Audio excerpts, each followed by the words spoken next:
Hello, today I'm joined by Dr. Kush Joshi, who is a consultant in sport and exercise medicine. Kush, how you doing? I'm not bad, Andy. How are you? Thanks for having Uh, me. Absolute pleasure. Yeah, no, I'm really keen to get you on because it's the many roles that consultants do these days, but I know that we're linked with many of the organizations that you're working with. So I'm looking forward to hearing how you got to where you did. No, thanks. Be good to talk about it. So yeah, so talk to me about your background then. Where did you grow up? So grew up in London. I'm one of the few people who's still in London.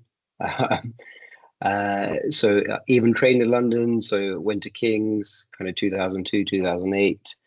Kind of did the whole kind of training program. I mean, the one unique thing I did was I did bugger off to the Caribbean for a couple of years. So I took a career break as such, and did A&E out there before I did my formal training back in London again. So pretty much a London person, apart from a couple of years in the Caribbean. All right, nice. So what prompted the Caribbean then? I mean, it was just a classic kind of, wanted a career break. Well, I mean, I say career break, I'm still working. Like, I wanted to go abroad and work somewhere else. I had just met my now wife. She's from Spain. And she, as medics, we typically go to kind of Australia, New Zealand, or something like that. She felt like that was too far away from her family. And then somehow I landed a job in Turks and Caicos, and I was like, right, do you want to go there for a couple of years? And she's like, yep, sure. So it worked out fine because we're married, we've got a child now, etc. So it wasn't a complete disaster. Yeah, no, that's interesting. I mean, it doesn't seem like it's that near though. Still seems quite a It's, long way away. it's still quite far away. I mean, it's just comparative, right? It was 24 hours or whatever it is to Australia versus kind of 13, 14 hours to the Caribbean where we were. So yeah, it was more acceptable to her. And then if you once you Googled Turks and Caicos, you see the beaches there. She was kind of sold on that anyway. Yeah, yeah. I've never been to the Caribbean, but I've watched the movie called Turks and Caicos, and so Yes. you get an idea of what it looks like. So what was it like living out there then, and like how, like, yeah, well, what was it like living there, and how did you sort of build a community and so on? So it, there's eight main islands. We were on one of the islands called Provo, which is the biggest island. It's probably a population of 35,000 people. So it's incredibly small. Um, there are a lot of people that are unaccounted for as well. So in terms of there's a lot of illegal immigration from Haiti, Dominican Republic. So you probably go up to about 45,000, and that is relevant because especially all the stuff that I was doing in A&E out there.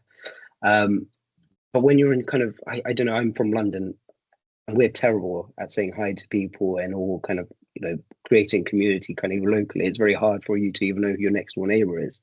Whereas out there, that was a nice kind of Caribbean vibe about it because you just inevitably met people. Yes, I had some local friends, but a lot of our community was expats, kind of people from the UK, Spain, etc. So we ended up just having good friends. And because it's literally the island is 24 miles by 2 miles, you'd finish work and every evening you'd be hanging out with someone. And that was the really, really nice thing about it, which I miss more than anything else because in London, I don't know what it's like up in Manchester. You have to organize something like weeks and weeks in advance, and it's an hour to get to see anyone. So it was just from a social perspective, it was phenomenal. Yeah, it's really interesting that, isn't it? Because yeah, London is particularly it's hard. I love being down in London, but it's basically it's an hour anywhere is like almost the best case scenario unless it's really central. And I think like you're already like a really busy person, and then when you throw in trying to do other things, you as you got a family now, it's I guess like how do you compare that time to like you're mentally now like in what you're doing?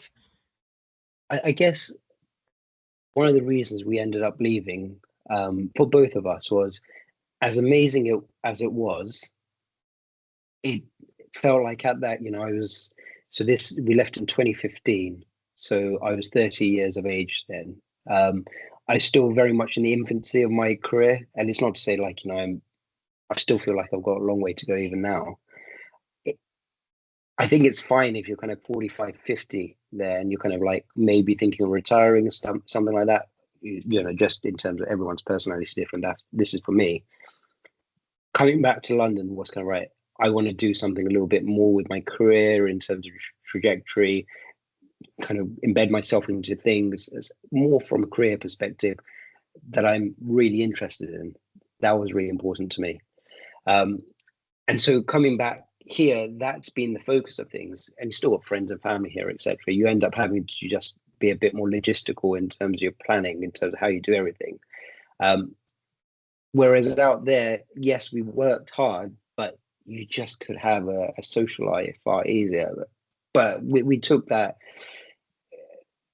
it's that balance of knowing coming to London would mean, yes, you're going to be focusing your career a bit more. The downside is I think you should always have that balance. I don't feel, unfortunately, London provides that balance. And I'm very London centric. I think the whole world revolves around London. I know it doesn't. So I need to get out that mentality and move somewhere else, because I think we'd have far better balance somewhere else. I mean, it is. I think it's the best city in the world, London. I'm always absolutely so excited to go there. I think it's absolutely incredible with the history and just everything about it. So I do love being there. I think it is. It's more like just the.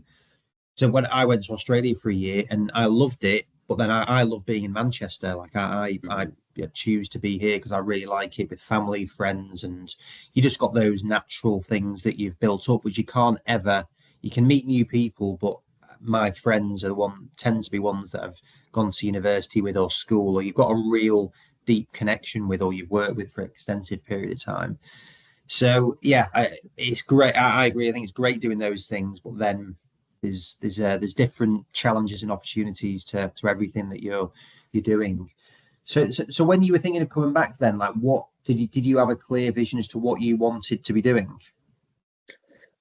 So my interest, even though it's kind of probably doesn't 100% sit with what I'm doing right now, was kind of around exercise physiology. Kind of my interest has always been like human performance kind of is at two ends of the spectrum. You take ITU patients, and that's physiology kind of at its right at the bottom, but actually you can apply what you see in athletes and kind of apply it to that spectrum, and we're all kind of sitting somewhere in between. So interestingly, I applied for sports and exercise medicine, and I applied for ITU. So those were kind of, I wanted to sit in one of those kind of brackets. I probably ended up doing a lot more sports and exercise medicine, kind of public health related stuff whilst I was in Turks and Caicos. I mean, I cannot explain how bad kind of public health, how bad public health is generally. Levels of obesity, you're getting young people, kind of 30, 35, with horrendous blood pressure, diabetes issues, etc. None of the food was grown locally, so everything's getting imported. So it was just that kind of brought my passion for this kind of public health agenda. And so thus sports and exercise medicine resonated with me as well. And the part of it as well, if I'm being completely honest, I love watching sports and being able to work in sports, getting paid for it at the same time, which I think a lot of people also have this kind of thought in their background, also kind of resonated with me as well at the same time. But the key thing was the exercise physiology bit. Unfortunately, I just didn't get that exposure to ITU bits in Turks and Caicos. We didn't really even have an ITU, we had an HDU. So when applying, I clearly was not the right candidate for ITU. And look, I see it as a blessing in disguise that, I had no chance of getting into ITU, and they ended up being sports and exercise medicine for me.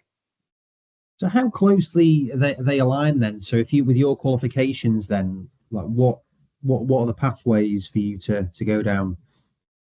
So my background was I did core medical training. So from core medical training, you can apply for a run through post into ITU, essentially. I mean, certainly back then, which was 2015, I don't know if that's any different now.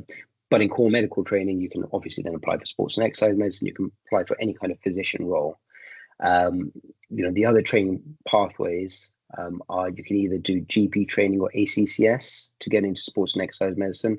I don't know if those two, well, certainly GP wouldn't allow you to get into ITU, but kind of GP is the main course that people do to get into SEM training. Right. Yeah. Yeah. No, it's interesting because SEM still is quite a new thing, isn't it? Really, it's not been around for that long. So once you'd made that decision to go down that, what was the next step? Um, so it's interesting because I still remember. I don't know if you know Mike Loosemore. Um, so look, I did as much as I could to consolidate my CV and stuff like that. It's a bit tricky when you're away from it all. A lot of people do masters and whatever else. Um, and I tried to do whatever I could. But I remember my interview with Mike. I think there were three parts. There was kind of a concussion scenario. There was one going through my um, kind of portfolio, and one kind of a one-on-one, kind of like seeing what kind of person you are. And Mike turns around to me in my interview and says, "Right, so you're living in the Caribbean right now.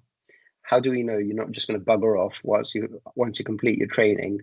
And are you actually going to give anything back to kind of the training program, whatever else?" And it was a very fair question, because one of the things that I had done out there, which it was a double-edged sword, was I set up a boat business with one of my mates. So we basically, I love doing these kind of things like work with your hands and whatever else.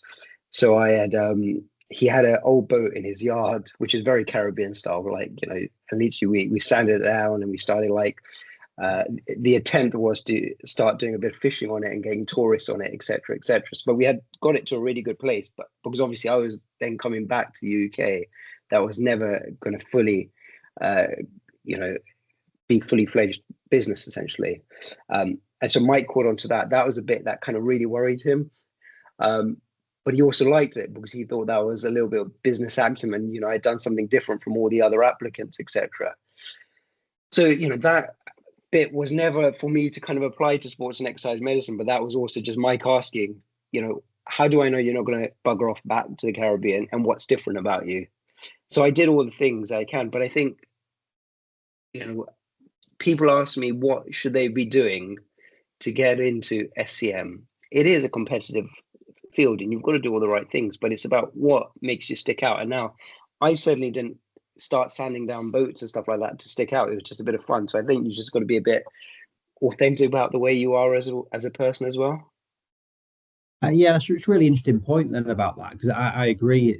You can't manufacture those bits that do resonate with people. So what was it then about that? When you say stick out, like why does he want you to stick out, or why would you want someone now to stick out? Why should they stick out? Um, I think what I found in SCM especially is, sticking out a bit when it comes in relation to me, but just kind of generally, we don't have an obvious pathway in SEM. Kind of you finish off. There are lots of private jobs and stuff like that. I'm very much of the feeling though that people should be working in the NHS, should be creating those jobs, etc. It's a lot of work, and you don't get remunerated as well as you would be working in the private sector. But if we want to exist as a specialty, we have to show our value to the NHS. And it's very easy sometimes people say, well, you know what, if we don't exist in 5-6 years time as a training specialty, that means there's lots of work for us. But that's not the way I see it. Kind of, we should be giving back. There's, the NHS waiting lists are crazy. We're providing a different kind of feel to the MSK landscape. And so when I say kind of sticking out, it is that slight entrepreneurial kind of vision, creating business plans, whatever it might be. So you embed yourself in the NHS and you provide that value to patients. Yeah, it's just really interesting. I never thought it that way, but you can see it because you have got to make things happen. And it's I feel like now at the moment it's such a dynamic and changing time. Trying to get stuff through, like having worked with the NHS for 20 odd years, I know it can be slow because it's so massive. And how do you have the energy and the creativity to actually offer something, and also the vision to say, actually, this is going to add value. It's not just about getting things through, it's like, what will genuinely add value here? Yeah, no, definitely. And I think that there are a lot of good people coming through who have created their jobs and things like that, put the business cases through, etc. And clearly, those trusts have seen the value of what we do. And I just hope that the trainees that are coming through, they have that same spirit about them as well, to say, right, actually, fine, I can go and make all the money in the world in the private sector, fine, but actually, why did you become a doctor in the first place? I mean, because there are lots of other kind of fields you can go into if you just want to make money. Yeah, yeah. Well, so what would you what would you say to that next cohort of people? Look, everyone has their reasons for doing sports medicine. You know, the very common thing. And so, look, I'm even doing it now. I'm calling it sports medicine, even though it's SEM. Um, you know, everyone thinks they're going to be the next Liverpool doctor or the next Arsenal doctor, and they're going to be watching, you know, be pitch side, etc. And there's nothing wrong with that. There's absolutely nothing wrong with that as well. But it's just also kind of thinking, even if it's just your training program, what are you going to be providing? So the next batch of people who are interested in it have an opportunity to also train.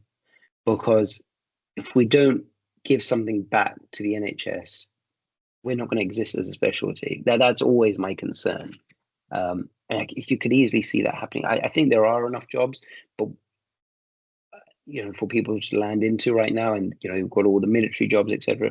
But that's always a concern, isn't it? If everyone just ends up doing private work, you know, why should we be funded as a specialty?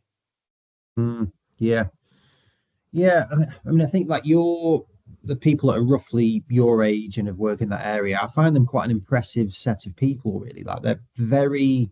I was saying this to some of the physios that run the course, is that they're very not chameleon like, but just pleasant to be around. I think that's the best way. Very pleasant, very affable, really engaging, very respectful. Like we're in industry, and not that you shouldn't be respectful, but a lot of people aren't as respectful as they should be, in my opinion. And so I find that you've got a really, it does feel like whatever's being created is a good atmosphere for developing well-rounded people, not just on the clinical speciality perspective. Like, what's your experience of that with your colleagues? I mean, you know, there's not that many of us, and we've got a consultant WhatsApp group, and it's good engagement in there. You know, people are asking about, you know, their links, about whether someone knows a radiologist or a place of imaging in a certain area or a physiotherapist that they would recommend. And it's a really supportive, affable group. We're always, you know, everyone's in there trying to engage with one another and try and help, because the main purpose is just providing patient the best level of care. And I think that WhatsApp group really demonstrates it. Mm, yeah, I mean, do you do biomedical engineering as well as part of what you were doing? No, so I can't remember. It's bioengineering. So I did it as my BSc, because in a previous life I wanted to be an orthopedic surgeon. So I did a kind of, my research project was kind of looking at nerve regeneration and using a polymer HA kind of mixture to see how we could regenerate nerves, essentially. But that was as a 1 year thing. But purely, my intention was to do a research project in that. Um, but I liked the medicine, the exercise physiology bit too much, so I just didn't want to. I say just, but didn't want to just do surgery. You know, I wanted to do something interventional. That's why I like the injection, the ultrasound bit, etc. I really Yeah, enjoy that yeah. bit. But it was just that other side which I also really enjoyed. Mm. That's interesting. So once you got on to do the SEM, then that what was the next step from there? Um, it's interesting because you feel like you want to kind of create your own niche in terms of what you're going to be good at. You know, I still had that exercise hat on. So I got really involved in the moving medicine side of things. You know, one of my first jobs coming out as a consultant was pediatric lead for moving medicine. So I very much had that hat on. I worked in a startup at the tail end of uh, my I think 2018. So I became consultant 2019. So a company called Melio, which was around preventative health, blood testing, and things like that. So I was the medical director for that. all things that resonated in terms of why I wanted to do SEM. But it's really funny how like life has changed because I was enjoying doing the ultrasound side of things, etc. But I got a job at Homerton. That was my first NHS job. And then now I'm the MSK ultrasound lead for Homerton. And I just didn't see myself landing in that direction. But there's a chap called Peter Restaghini. I don't know if you've heard of him. So Pete sadly passed away a few months ago. But I think this is a good opportunity because he helped me with my career unbelievably. So he trained me in ultrasound 2018, 2019. He kind of liked me for whatever reason. Said, do you want to start a bit of work, help me kind of write a business case and whatever else. And then I've ended up landing a job at Homerton. I still have that interest in that exercise physiology, preventative health space. So I was working on a startup just a couple of years ago called Peasy, which was trying to gamify exercise. But it's just odd that, I think whenever the opportunities arise, you take them. And I'm really happy with where I'm at. But what I was planning and where I've ended up, it's kind of very, very different places. On Peter Restaghini, I never got to meet him, unfortunately, but I heard amazing things about the way he educated and delivered that. So I'm glad you've mentioned him. And so, why do you think it's changed so much? Then, why do you think you've not ended up like that? Because it sounds like you mentioned like startups, business. Feels like that's quite a key component of you. I think the exercise, I mean, if we're talking about exercise space, I think the funding is difficult to get. So, this thing we're working on for 2 years, Peasy, you're trying to get people to exercise. It's a tricky game. I think you need a lot of time, you need a lot of resources. And it's not to say that it can't be done. Maybe the group that I was working with, we just maybe didn't hit that sweet spot. Because the flip side is you also need to pay your mortgage. You need to kind of like, you need to pay for nurseries and all this kind of stuff. So when those opportunities come, if you enjoy them as well at the same time, it's very difficult to say no. I still have that passion in the back of my mind. I still, if the right opportunity comes, like to kind of delve into that space a little bit as well. But I think that was part of the reason. For example, with the moving medicine stuff, the pediatric stuff, it was such a valuable resource. I mean, that was very, very unfortunate when we were going to launch, which was April 2020. Obviously, the pandemic started. So all the work we had kind of done, quite understandably, it ended up becoming kind of on the wayside from NHS Scotland, who were the ones who funded it. And it's just one of these things. It's just one thing after the other just happened, whether it was moving medicine or funding for kind of the app Peasy. Just meant that when opportunities started coming up in the MSK space, it was just too good to kind of turn down.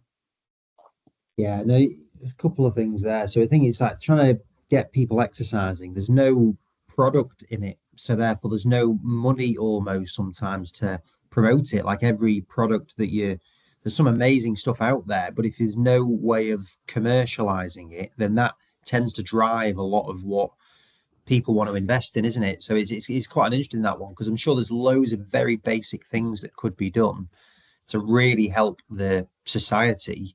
But unfortunately, if there is no money behind it, like you say, you've got to pay the mortgage, you've got to do these things, and companies have got to make money or else they can't exist, they can't grow, and they can't develop in it. So yeah, it is quite an interesting one as to how you get that balance right. Because another thing that a lot of people say, oh yeah, just follow your passion and that's when it works. And it's like, I'm skeptical of that because you follow your passion and then it's like, well, you're not actually doing anything that you're any good at or that you can actually do. So it's trying to get that balance is really tricky. So like, what are your thoughts on that?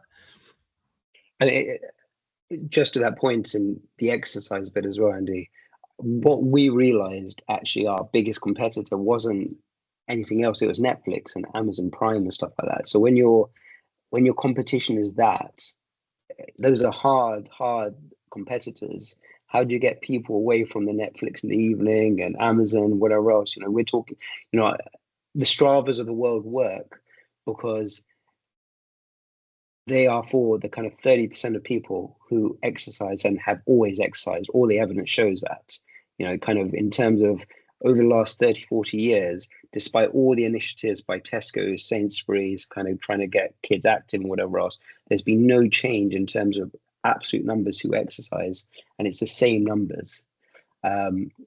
Sorry, so that's me on a bit of a tangent. But in terms of what you were asking, how do you balance that in terms of your passions and non-passions? Look, I think I'm very lucky that I love what I do. It's a conversation my wife and I have constantly because she hates what she does, but she has quit over the last 2-3 weeks. What does she do? So I don't actually know fully now, and I don't need to remember anymore. But she works for intermediary, so they look after pharmaceutical companies. So they look after kind of patients who are going through clinical trials and stuff like that from a logistical perspective. I don't know the official term, and very fortuitously, I never now need to know what she was actually doing. But that's basically how I was explaining it to people. It's really tricky, and I think in healthcare we are very lucky. You speaking to you as well. You obviously love what you do as well. So the thing is, first and foremost, you have to pay your bills. And you want to be able to do your passion, but sometimes people land in things that they're just very, very good at. I always think of the example of Luis Figo. He apparently hated football. I don't know how young some of the people are listening to this. He was a great Real Madrid player, but most people do love football. But he was so good at what he did, he was never going to give up on it. So sometimes you fall into something that you're so good at, even though it's not your passion, you end up doing it, and then actually something else in your kind of outside of your work might be something you love doing. It's a tricky thing because I always, going back to my wife, I always say, look, figure out what you want to do. You should love what you do, but I don't think it comes to everyone, unfortunately. But sometimes maybe that's okay as well. Yeah, no, definitely. I think I didn't know that Figo didn't love playing football out of interest because that's that documentary. Then if you've seen the one where he moves from Barca to Real, outstanding. I'd recommend that one. Okay. Yeah, no, I agree. I think it is. It's if you actually asked me what I really love doing, it's quite hard sometimes to say, well, what actually is it that you do enjoy doing?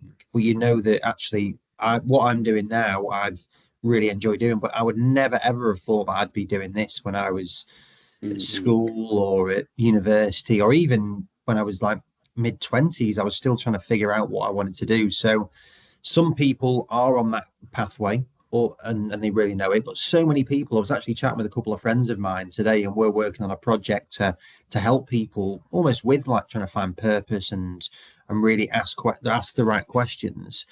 And it's like, how many people just go through school, on that conveyor belt of this is what you do, you've got to be good at this exam, and then it's like, well, that wasn't good for me. I actually wasn't particularly good at doing that. I didn't like that academic piece, but that is what the standard education piece is. Like, how did you find like the academic piece? Because doctors normally it's very academic, but normally doctors they find it quite easy to do that piece. But I mean, a lot of like Ian Beasley was a postman for a bit, and Oh, so okay. it's Didn't know like that. people don't. Or Andy Franklin Miller talked about being rubbish at maths, and now he's a PhD in biomechanics. So Yeah. it's really interesting how you get to where you do. I mean, I'll be very honest. I was very lucky that these things came to me for whatever reason. So fortunate enough, kind of after the age of 15, 16, there was a bit of struggle at school before that. But after that, it never ended up being that much of a struggle for me. And I just I accept, whatever it is, whether I'm blessed or whatever else, it was lucky for me. Um, so it ended up just being a choice of what I wanted to do in a sense. I mean, the thing is, the problem that has always plagued me throughout my life has been procrastination. I think that was probably the thing that would have got me if I just didn't knuckle down at the right times, etc. I did fail my first year exams and had to resit them. But actually, that was also, a good thing for me because it actually gave me a bit of a kick up the arse, saying, right, stop pissing around so much, essentially, because that's what I did a lot of, because I took things for granted a little bit. And I think there can be this false sense of security. Sometimes you can be quite good at something and you kind of, and it's interesting. I think it does translate later on to your career in medicine and some of the things we're talking about as well. The nice thing about academia sometimes, and I don't think it's necessarily the right thing, because we are testing everyone by the same litmus, which is not correct, because some people excel in different ways. But the nice thing is there is that exam a little bit sometimes, which kind of gives you the lay of the land, tells you where you are. You know, you could argue whether it should be an exam or some other format. The problem is, once you become a consultant, what is that check for you? What's that kind of check to say, right, I'm doing well in what I'm doing? I don't think we have that sometimes, you know. And again, this goes back to the NHS bit. When you're working in a multidisciplinary setting with other doctors, physios, whatever it might be, you're discussing patients, you're always evolving as a clinician, you're getting better. Whereas if you end up working in silo a bit, where is that check? I don't know if you've read the book by Atul Gawande. He's a surgeon in the States. He's an obstetrician. The book's name eludes me, but he's done podcasts on this as well. And he is like a world-renowned surgeon. He's phenomenal at what he does. He got his old mentor to come and supervise him in his theater in Boston. So that's where he's based out of Harvard. And he got corrected on roughly 25% of the things he was doing, which actually ended up resulting in his kind of morbidity and mortality rates improved as a consequence of that. And so this is a world-renowned surgeon who said, right, I need my mentor to come back and just check in on how I'm doing over a month. And it did transform him. So I think we all need a bit of that. And so, sorry, I've gone kind of a long way around in terms of what you're asking. So that's where I did find the academic bit good. And I think later on in our kind of careers, we don't have that anymore. But I did like that bit when I reflect on it, because there's that bit of mentorship, whether it's from your teachers or your professors or whatever else. There's that little bit more camaraderie where you're kind of checking in on each other in terms of, you know, you ask each other a little bit more. As we kind of progress through our careers, I think less and less of that happens. And actually, we should have that little bit of mentorship, I think. You know, the Faculty of Sports and Exercise Medicine does have it for kind of new consultants, which I think has been a great initiative. But I think we could have a little bit more of it as well. Yeah, that's really interesting. I've not heard that. I'll definitely check that out. And the fact he's willing to share it, I think that's quite a powerful message. And I think that journey of continuous improvement, that the more you know, the more you realize, the less you know. And that's, I think, trying to create that environment where people are always happy to ask for help on things. And I think that's the thing, is sometimes you just, for whatever reason, you can't know everything. So I think being willing and vulnerable enough to ask, and having people to not judge you in that as well. How do we create more of that environment? Definitely, yeah, no, completely. And I keep on like banging the same drum. This is why I do like us working in the NHS just for a little bit longer, because it just happens automatically. I mean, but I do say, you know, like, for example, Pure Sports does provide that as well. We've got some really, like, you know, good senior clinicians there as well, and people like Rick's there, James Noak, Mike Bird, and John Everington. I'm making sure I'm not missing anyone. But it's really nice to have these individuals there, because they've got years and years of experience, and you can always kind of fall back on them and just ask. So I do think Pure has created that environment a little bit, which is nice as well. Yeah, no, definitely. How did you end up working there? Was John doing one of his Uh, recruitment rounds where he's? Yeah, it was nothing special about me. It was just like, right, I've got a space, I've got a seat here. Do you want to sit here? Maybe you'll say it differently, but that's what it.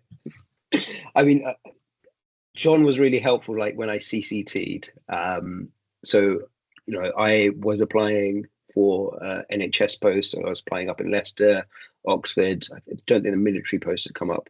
I remember I was up in Edinburgh. I can't remember why, but we had like a long round of drinks for like 2-3 hours, and he was just giving me good career advice, etc.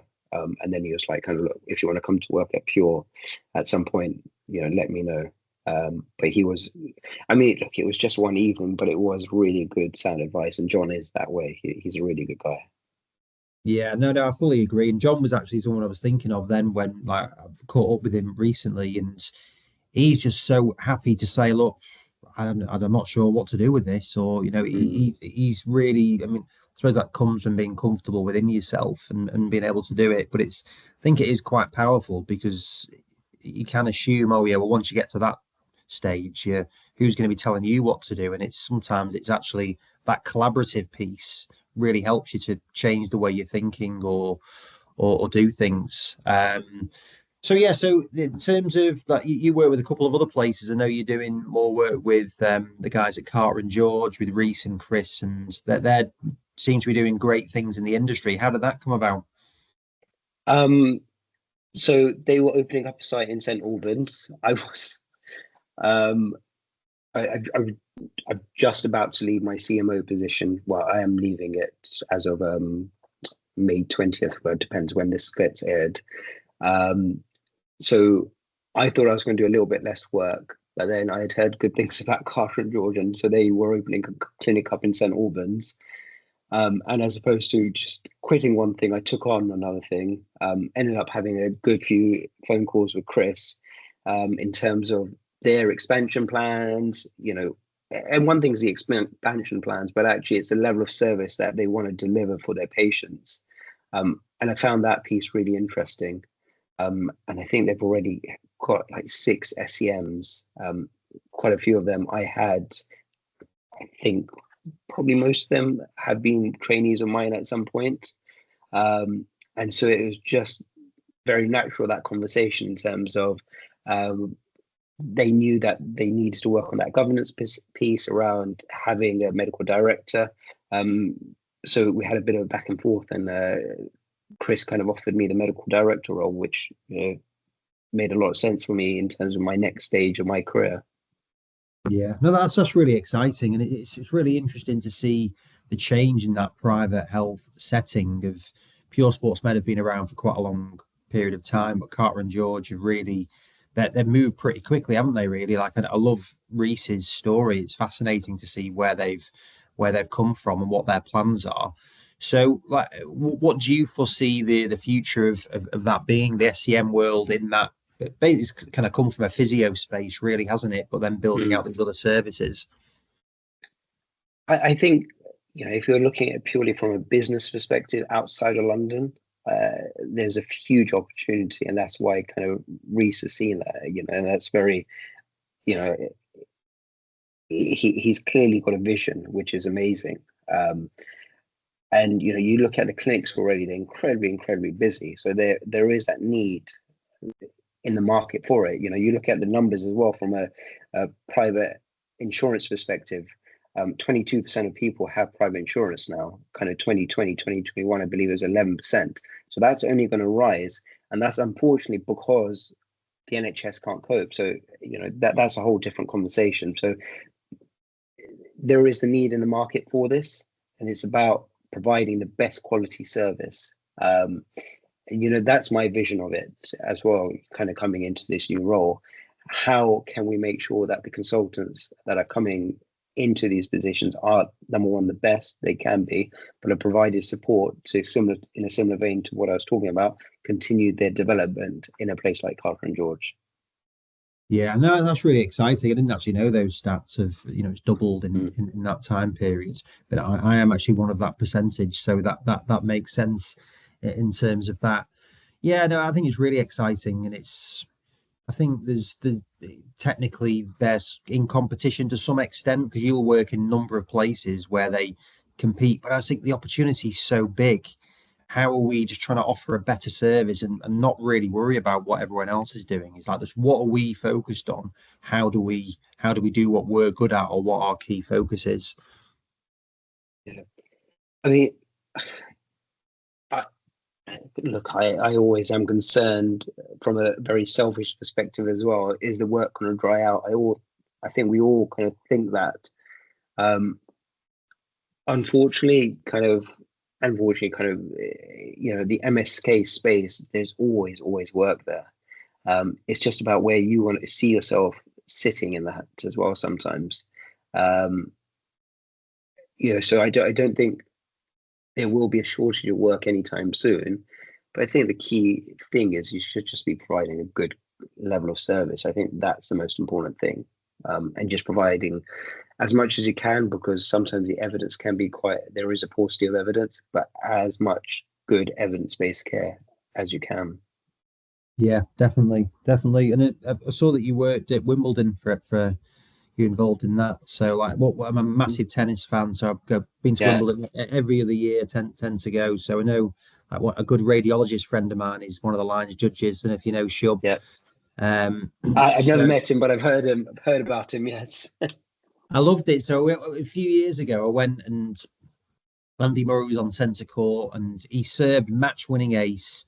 Shub called it out. Andy Murray challenged him, and fortunately, he beat Shub was right. So it was like, thank God for that. I got the video of it, and he was like, "Oh my God, I've never any sort of clinical work. That was the most stressed he's ever been with Andy Murray glaring at him across the centre court." Amazing. Amazing. Did Andy win that match in the end? He won that match. It was really, yeah, it was good. I can't remember who did he beat. He was kind of the more recent years, so he was doing well just to be out there competing. But no, it was a great atmosphere, and yeah, it was just amusing watching Shub sweat whilst that was on. Even I was nervous for him, but he was right anyway. That was the main thing. So yeah, so how did the Wimbledon opportunity come about? Uh, so I think Mark Batt and Phil Bell, they were leaving. They'd been great custodians of Wimbledon. They're so well known there. I think a decade minimum, the pair of them. So they were leaving their role, and so new jobs came up. And I had literally CCT'd, and I didn't think I had a chance. There were going to be a lot more experienced people and whatever else. I don't know what the numbers were, but I'm presuming, well, I would like to think that it was competitive. And I applied, interviewed, and I managed to get a job. And so it was, lucky enough to have managed well on the interview day, and my application wasn't that bad. So that was 2019, 2020, and then obviously COVID happened. So my first year officially working there was kind of 2021 then. So this will be my fourth or fifth year, I can't remember. But it's just, great opportunity, that just came up, and I was lucky enough to get one of the jobs. Yeah, that's amazing. What's the atmosphere like? Because I know what it's like when I'm there and you're in the first week and it's just absolutely electric and it's just such a buzz. Like, what's it like when you're behind the scenes and you're obviously having to be involved in, I guess, big calls of some of the biggest stars in the world? Yeah. It's you have the kind of, you've got the 2 weeks, and you've got the week prior, of course, when all the players are coming in, and each bit has its different bits of atmosphere and kind of excitement and stuff. Because the week that you're coming in with the qualifiers and stuff like that, and that kind of first Wednesday before the kind of opening Monday when players are coming in, I love that bit because everyone's kind of coming in. There's a certain level of expectation that and everyone, I think, obviously I'm biased, Wimbledon is the best tournament. It is the biggest Grand Slam, and everyone loves the history of it and whatever else. So there's that atmosphere is great, and your players are coming in. And so, I really enjoy that bit. And obviously the first week is it's hectic and it's busy and all that bit. Second week, it's just it's come down a little bit, because you imagine you've whittled down all the participants into half from the main kind of women's and men's draws. And then obviously you've got the wheelchair players coming in, juniors now. But it's a numbers game because it's so busy that first week. And then everything whittles down. Then it just feels like it's a bit of a come down almost in many ways. And then, you get used to it. It's, I think as with anything, yes, the pressure is there when you get called onto centre court or whatever else. And, but it just ends up being another patient in a sense who's got an injury, and you're just treating that. The only thing that ends up happening is I get lots of abuse on WhatsApp by my mates and stuff like that for being out there or whatever else. I've ended up putting a bit more of a hat, bit more of a hoodie and stuff like that, so no one can see I'm on it. But it's great fun, and it is an amazing feeling that, afterwards, especially when you reflect on it, that you have been given this responsibility to be looking after, whoever it is. Last year it was Yannick Sinner, for example, when I had to go onto centre court. It's a cool thing to do, and again, but it goes back to, you just want to provide the best level of service because this is their livelihood, and you're trying to get them for a match. And then the added thing of it is, this is obviously a huge spectacle that's seen around the world. Yeah, no, that's mental, and I can definitely see it does ultimately you're treating someone, and it's you've got to be in that mode, or else it's difficult to do your job properly. But like, is there anything that you've taken from seeing someone like Sinner or Djokovic or any of these people that you think that's you've taken away that you think you could bring into anything that you do in terms of the way that they handle things?